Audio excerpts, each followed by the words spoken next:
بسم الله والصلاة والسلام على رسول الله. اللهم صل وسلم وبارك على سيدنا محمد سيد الخلق المرسلين. السلام عليكم ورحمة الله وبركاته. إخوتي وأحبتي في الله، رب اشرح لي صدري ويسر لي أمري واحلل عقدة من لساني يفقه قولي. معنا قصة جدا جميلة، على ما أظن إنها من الجزائر. خلينا نسمعها، سنسمع إن شاء الله قصة مفصلة.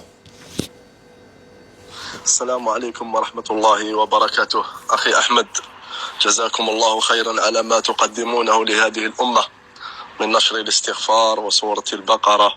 جزاكم الله خير الجزاء، وجزى الله عنا الأخ محمد حجازي خير الجزاء. الله وحده هو القادر على أن يجزيه، نسأل الله أن يجزيه الفردوس الأعلى كما أطعمنا بفضل الله ثم بسببه أطعمنا السعادة ودلنا على الخير، فنسأل الله أن يطعمه من خير الدنيا والآخرة. عندي قصة أخي أحمد. أول شيء، رب اشرح لي صدري ويسر لي أمري واحلل عقدة من لساني يفقه قولي. أول شيء، بدأت معاناتي بكثرة الذنوب. يعني سبحان الله، يعني لم نكن نفهم هذه الرسائل الربانية. يعني كنا نقترف الذنوب ونقصر في الصلوات، ونقترف ذنوب كثيرة ولا نتوب ولا نستغفر، ونقول عادي، مثلنا مثل الناس كلها تفعل المعاصي والناس كلها تذنب. عادي نذنب ونقول لعل الله يوم القيامة يغفر لنا ومغفرة الله واسعة. ولكن المشكلة الكبرى أن المشاكل تزداد والأمراض تزداد، والله يضيق علينا يوما بعد يوم. كلما نقترف ذنوبا تزداد المشاكل، كلما نقترف المعاصي يضيق الله علينا من كل اتجاه. والمشكلة نقول نحن في بلاء، نصبر. الإنسان يقول لنفسه اصبر، هذه هي الدنيا فيها مشاكل ولكن الحقيقة في نفوسنا، أنا في نفسي لم أكن راضي. كنت أقول هذه هي الدنيا، نصبر. شو بنعمل؟ نصبر، ولكن داخليا لم أكن راضي. ضيق شديد واكتئاب ومشاكل وهموم وأمراض وديون وأسحار. المهم، بعد مرور سنة بعد سنة، ذنوب، معاصي، تفريط في الصلوات، غيبة، نميمة، سمي ما تشاء من الذنوب والمعاصي. والله يضيق علي، والله يدمر حياتي من كل مكان، في الصحة، في الأرزاق، في كل شيء، في كل النعم. سبحان الله، النعم تنقص بعدما كانت ما شاء الله، تبدأ تنقص النعم، سواء في الصحة، سواء في المال، وسبحان الله، كلما أمضي سنة بعد سنة يزداد الحال سوءا. والله يضيق علي. والمشكل لم نفهم رسائل الله عز وجل. كنا نذنب والله يضيق علينا، ثم استمر الأمر سنين طويلة من الذنوب والمعاصي، فضيق الله علينا سبحان الله، حتى الإنسان يتنفس من ثقب الإبرة، إن صح القول. ضاقت علينا. ثم قلنا المشكل في البلاد. هذه البلاد ليست فيها أرزاق، وهذه البلاد لم تعطينا شيء، ونقول الدولة لم تعطينا شيء، لم نستفد شيء من الدولة. فغيرنا البلاد عسى أن نجد أرزاق وبركات وخيرات. غيرنا البلاد واستمريت في الذنوب والمعاصي. غيرت البلاد واستمرت على ذنوبي، بل زدت الذنوب أكثر والمعاصي أكثر بعدما غيرت البلاد. فضيق الله علي يعني ضيقا شديدا. بلاد خير، بلاد فيها أموال، فيها أرزاق، فيها من الخير العظيم، لكن أنا المقصود. الناس تأخذ وأنا لا أخذ. الناس تعيش في رغد ورزق وأنا أعيش في فقر. الناس تلبس لباسا جميلا وأنا ألبس لباسا ليس جميل. ويعني الناس كلها في تلك البلاد يعني أغنياء، إلا أنا فقير، لأنك مقصود. ولو تذهب لأغنى البلدان ستبقى فقيرا، لأن الله هو الذي ضيق عليك في بلادك. حتى وإن هاجرت إلى بلاد الكفر واستمريت في الذنوب والمعاصي سيضيق الله عليك حتى وأنت في بلاد الكفر، حتى في أغنى البلدان العالم. المشكلة ليست بلدان أو يعني نغير بلدان أو عمل أو نغير تجارة. المشكلة ذنوبك. كلما تذنب الله يضيق عليك. ولو تغير البلدان وتغير الأماكن وتغير المحلات سيضيق الله عليك ولن تفلح. هذه رسائل من الله عز وجل. المهم، سامحوني على الإطالة، ولكن يعني أمور مهمة يجب أن أذكرها. فاستمريت في العصيان والذنوب رغم الفقر ورغم المشاكل رغم الهموم. استمريت في الإجرام والمعاصي والإصرار حتى بطش الله بي بطشة عظيمة قسمت ظهري. أصبت بأسحار عظيمة وعين وحسد. انقلبت حياتي إلى جحيم. انقلبت حياتي إلى جحيم. يعني كان الله يضيق علي لعلي أرجع وأنا أستمر، لعلي أرجع وأنا أستمر في العصيان، حتى مسكني الله مسكة. يعني حتى أصبحت أتمنى الموت. كل يوم أدعو بالموت، أقول يا رب أريد الموت، يا رب توفاني. يعني قبض الله علي قبضة شديدة بأسحار أمراض. صرت شهور لا أنام في الليل من شدة الألم والأوجاع. أسحارنا الله بها عليم. هموم، وساوس، فقر. تخلى عني كل الناس، كل الأصدقاء، كل الناس، كل الناس تنفر مني. يعني سبحان الله، تغير كل شيء. أصبحت حتى يعني لا أجد قوت يومي، وأصبحت يعني تقريبا كالمشرد. لنقول كالمشرد. فسبحان الله، يعني هنا استسلمت لله سبحانه وتعالى وقلت انتهى. فوقفت كل الذنوب وكل المعاصي وبدأت في رحلة الرقية. ما زادتني إلا عذاب. هذا يقول لك جن طيار، وهذا يقول لك جن غواص. ودخلت في دوامة لا زادت الطين بالله. يعني لم نستفد شيء إلا العذاب. ثم بدأت أقرأ القرآن وأقلب في الأوراد. والله يا إخوتي، حتى سورة البقرة لم تنفعني. قرأتها سنة كاملة ولم تنفعني. هذه قبل لا أن أعرف قناة محمد حجازي. سورة البقرة سنة. يعني يقصد إخوتي أن يغير حاله، مش لم تنفعني، عشان في ناس بتحب تتصيد في الماء العكر. هي تنفعه، لكن إنه يتغير حاله، يخرج من هذا الفقر، يخرج من هذه الحالة. نعم، لأنه مصر، لازال مصر، وهو لم يكتب من سورة البقرة. خلينا نسمع كلنا، نكمل. قصة من أجمل القصص، معبرة والله. واعلم أن الأمة لو اجتمعوا على أن ينفعوك بشيء فلن ينفعوك. نعم، جن طيار وجن غواص وجن أوكلوا الأمر للشياطين. ونحن أين العام كاملة لم تنفعني. لكن المشكل ليست في سورة البقرة، المشكل في أنا. سورة البقرة لم تعمل معي، لأني كنت مستمرا في الذنوب وأقرأ البقرة،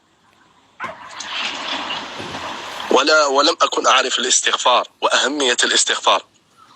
يعني مثلا إنسان يأكل الربا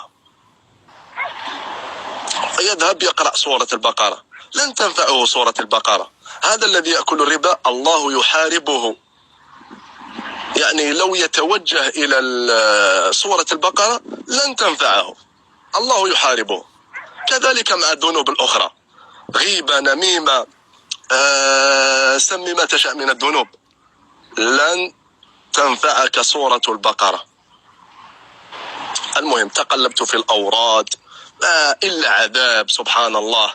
وهذه الشياطين تحاربني وتمرضني وتؤذيني، كلما أذهب إلى ورد تؤذيني، كلما، سبحان الله، تقلبت في جحيم.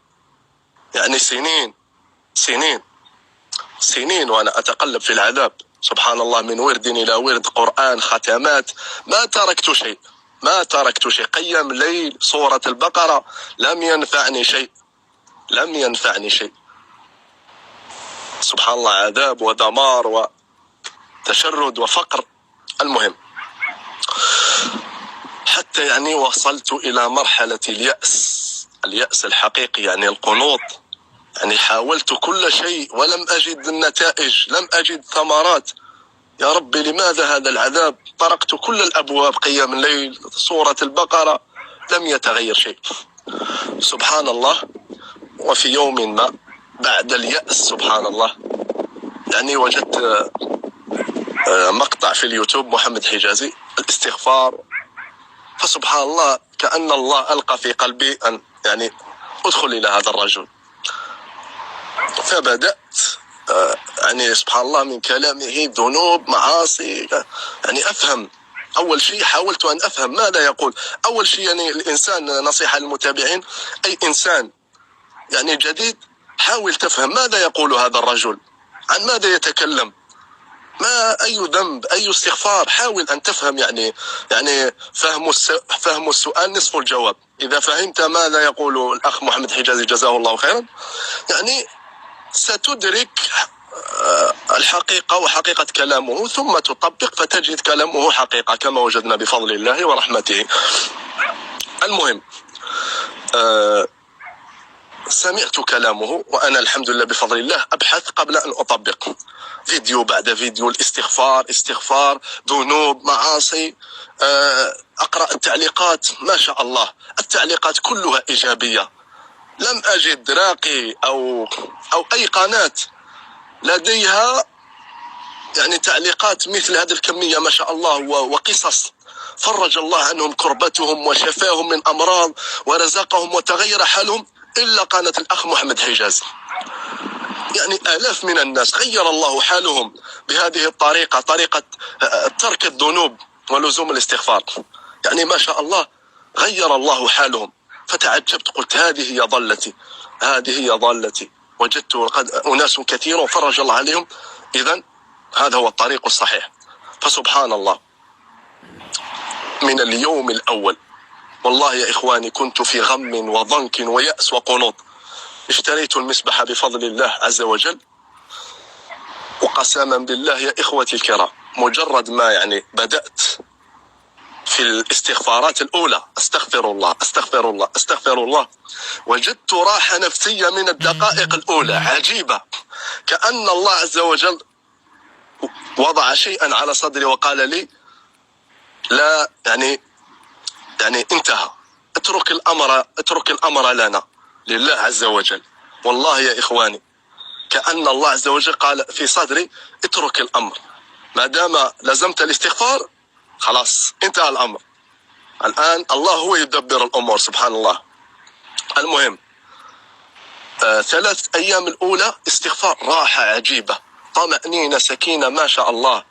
يعني لم أشعر بها لا في سورة البقرة ولا في قيام ليل ولا في أي عبادة، لأن الله عز وجل لا يريد منك البقرة، لا يريد منك قيام ليل، هذا كله خير، لكن الله عز وجل يريد منك أن تستغفره. أنت المذنب مثلا إنسان يأكل الربا، يا أخي لا تذهب إلى سورة البقرة، بل انتهي عن الربا والزم الاستغفار.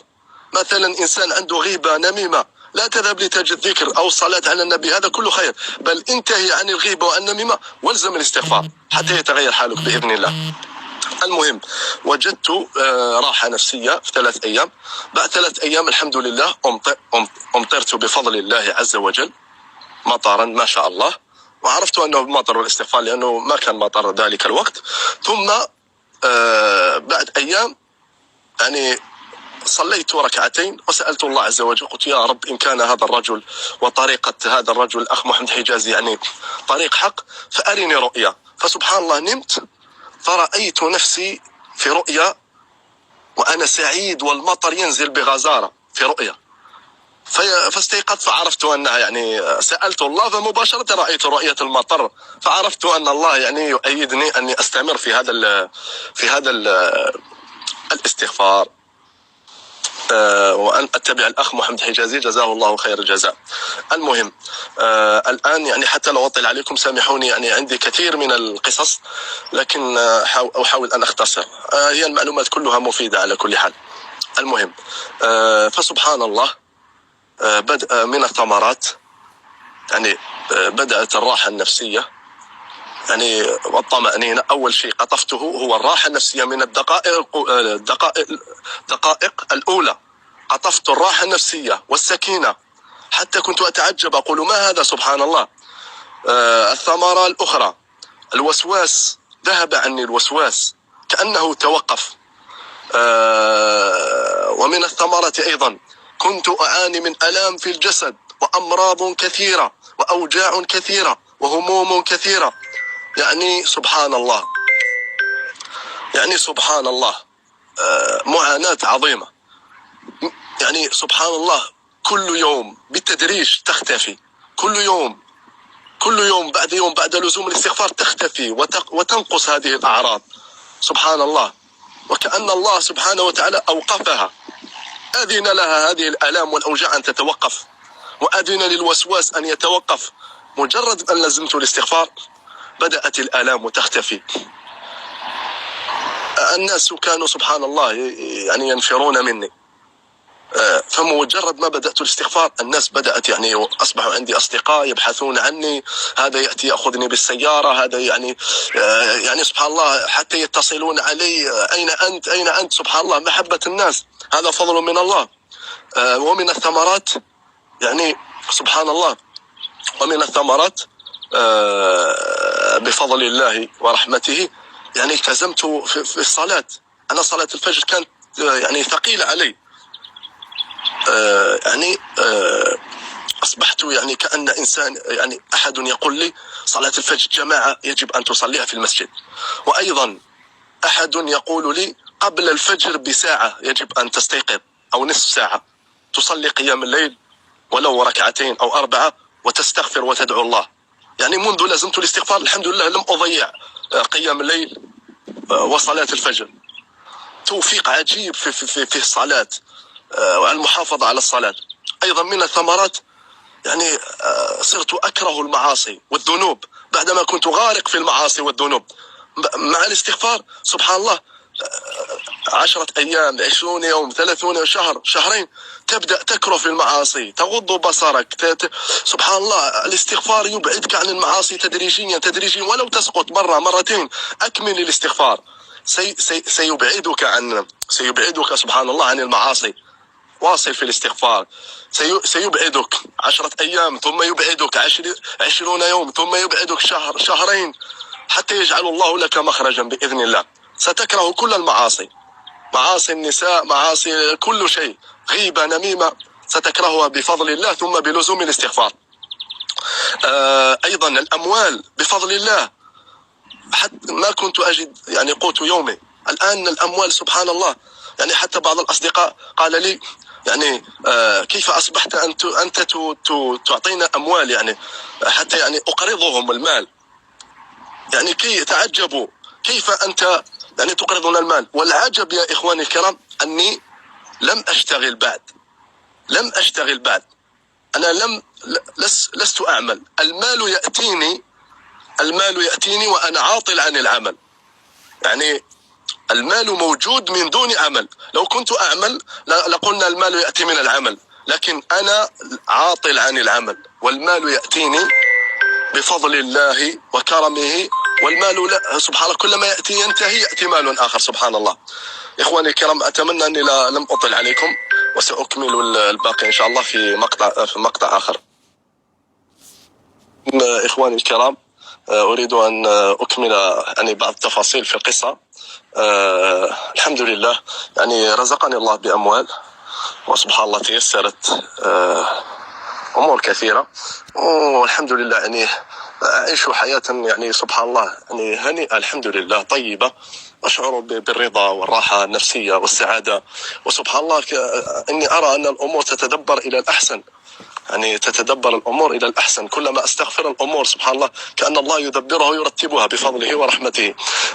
أيضا مما وجدت كنت يعني في بيت يعني يرثى له، فبفضل الله يعني سخر الله لي أن غيرت البيت بفضل الله ورحمته، غيرت السكن، تسخير من الله سبحانه وتعالى، فأصبحت في سكن جميل يعني الحمد لله، أفضل من السكن الذي كنت فيه. سبحان الله حتى الهاتف جاءني هاتف جديد ما شاء الله. حتى الملابس التي كانت عندي ملابس قديمة يعني حذاء قديم، حتى الملابس يعني صارت عندي ملابس جميلة ونظيفة، ويعني حتى الأحذية جميلة، كل شيء بدأ يتغير بعدما كان كل شيء يعني رث. فبدأ الله يعطيني ملابس جديدة، هاتف جميل، حذاء جميل، أموال، مدد من المال سبحان الله، دفعات من المال يعني. ولاحظت كلما يعني بدأ المال بشيء قليل، ثم بدأ يكبر، ثم بدأ يضاعف المال يعني سبحان الله. حتى أصبحت أن أقرض بعض الأصدقاء وتعجبوا، قالوا لي يعني كيف أنت أصبحت تقرضنا المال؟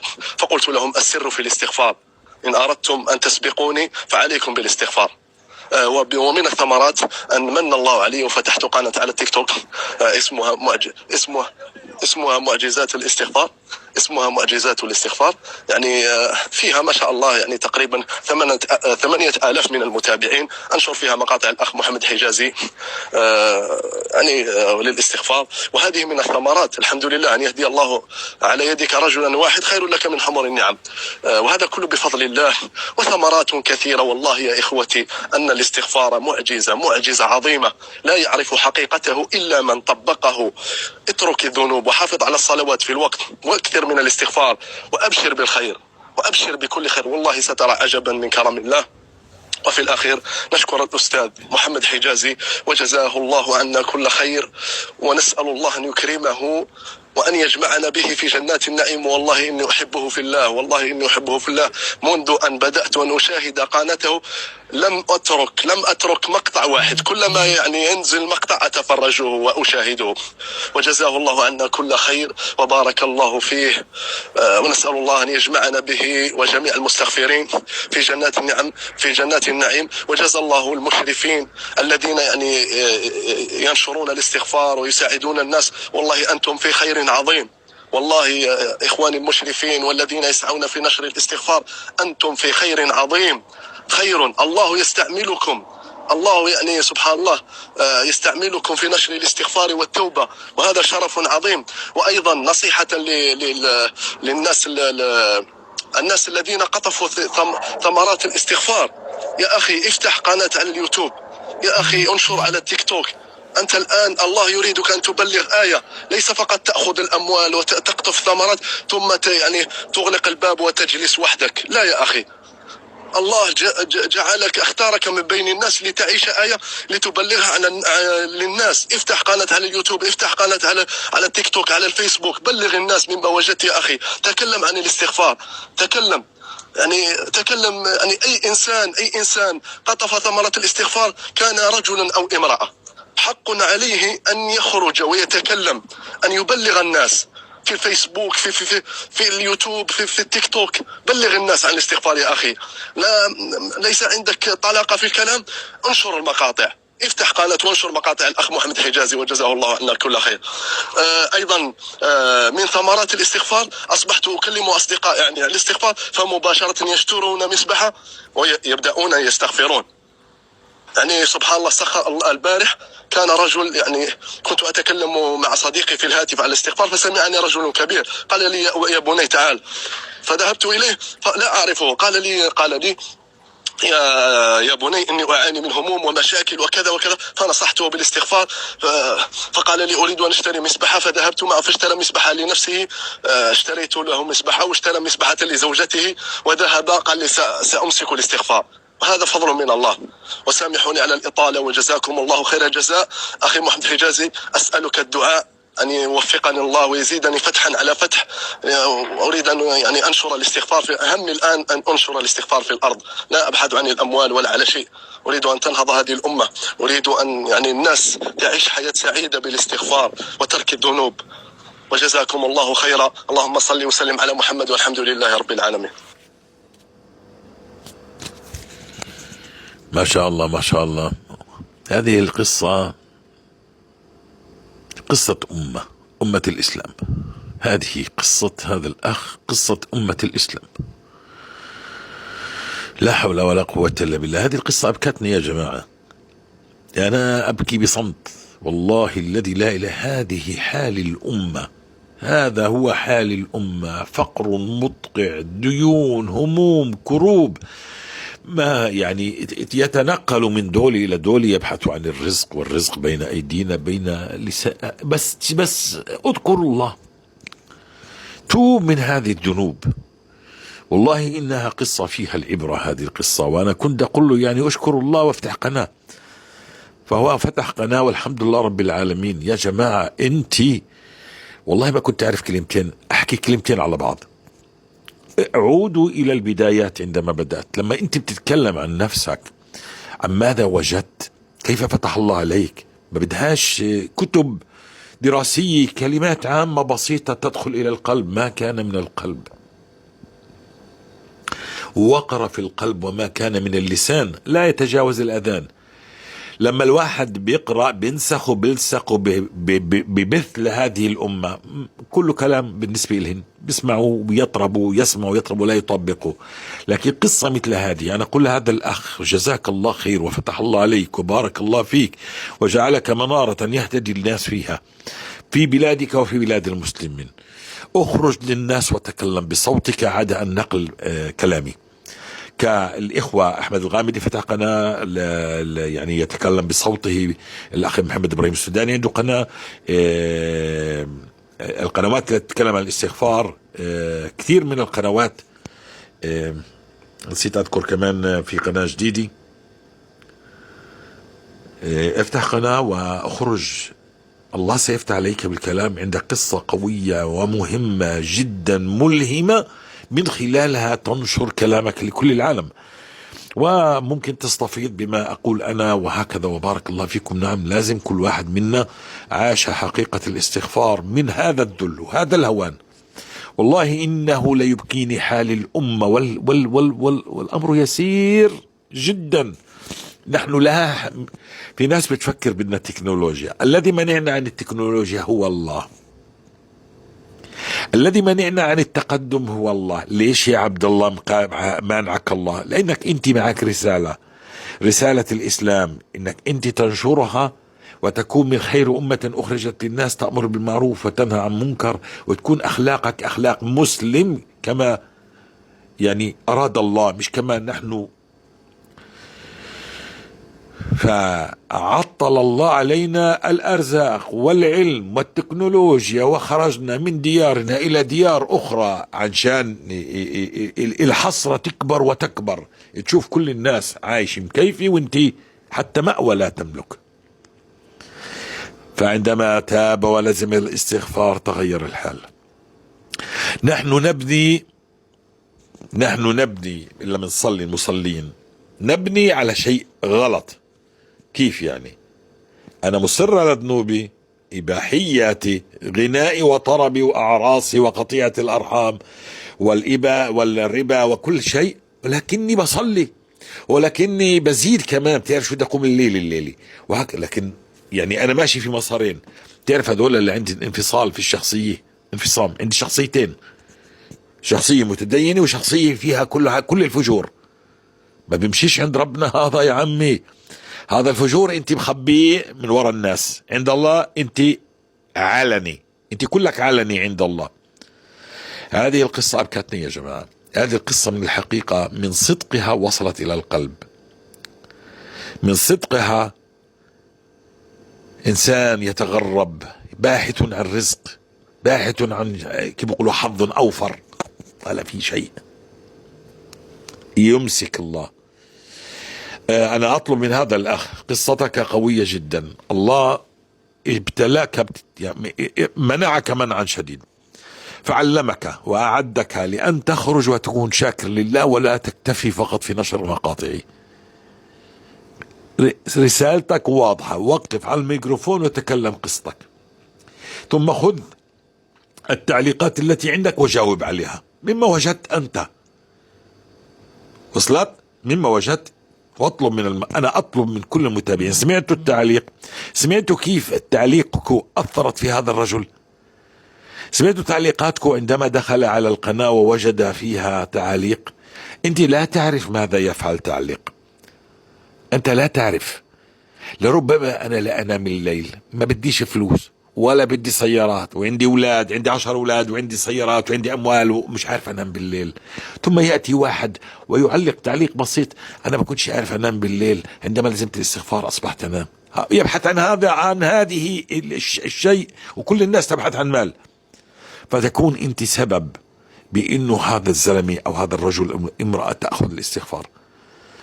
يا جماعة، يا جماعة، هذا تلخيص حال أمة الإسلام. شوف شو بصير بالسودان. يا الله يا جماعة، يا جماعة، والله كلمة أستغفر الله يعني بتطير فوق الدنيا، بتسودها للأمة.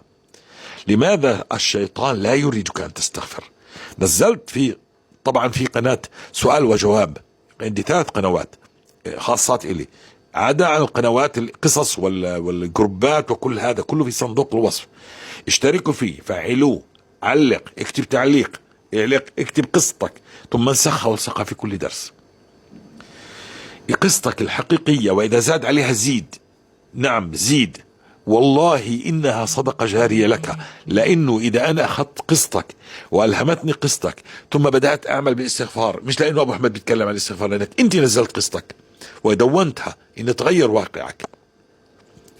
حاول تقول شو كنت أنت في الماضي وماذا غير الله فيك.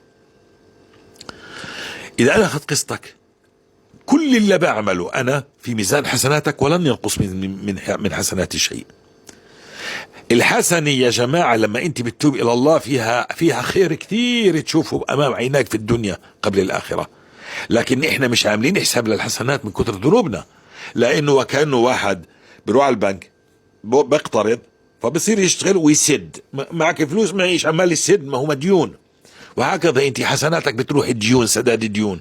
فلما انت بتوقف عن الذنوب بتصير حسناتك تشوفها ايام جميلة، رزق، خير، اولاد، فرح، ايام كلها فرح وسرور، تطور، تكنولوجيا، قوة، دولتك تعتز.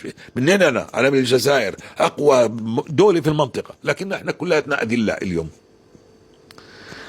هكذا والله إنهم يرونها بعيد ونراه قريب. والله أبكي على حبايب وناس قريبي بدك تنصحن لكنهم لا ينتصحون أبدا. الحمد لله رب العالمين الذي جعل لنا هذا المنابر أن نخرج للناس، ويأتي الله بكم. أنا ما جئت بكم، الله أتى بكم لتسمعوا. تعرف من الذي يأتي كل من كان له قلب سليم ويبحث عن الله ليسمع هذا الكلام ويزيده الله يعني ثباتا بهذه القصص، فيأخذ الاستغفار ويلزم الاستغفار، وإذا بعد أيام يمطره الله لو في المنام، وينشرح صدره وتهدأ نفسه ويهدأ روعه ويبدأ يتنفس الصعداء، وكأن كل هذه الأثقال وضعت تنحت جانبا. خليك بالاستغفار. لو انتكست 10,000 مرة خليك بالاستغفار، لكن مش تأخذها عادي يعني منتكس. لا تأخذ الأوراد عن من لم يعيش الأوراد. هي أحاديث لرسول الله، خذها ممن طبقها فوجد فخرج إليها. لا يمكن إنه الواحد يطبق 10,000 ورد، لا يمكن، لا يستطيع. فهذا إنسان يضلل بغير علم وإن كانت نيته حسنة. الذي يعيش مثلا الاستغفار بده يعطيه حقه للاستغفار. الرسول صلى الله عليه وسلم قال من لزم الاستغفار بده يقرأ سورة البقرة، فهي مش دقيقتين سورة البقرة، مفهوم؟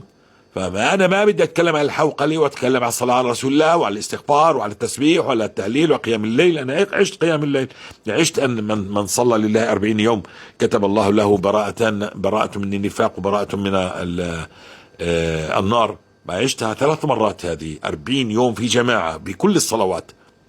فإخوتي الكرام، أنا لا أريد أن أشتت، أريد أن تركز عن أهم شيء وهو الاستغفار.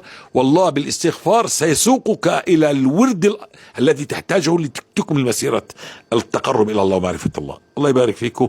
هذه من أجمل القصص التي أبكتني والله.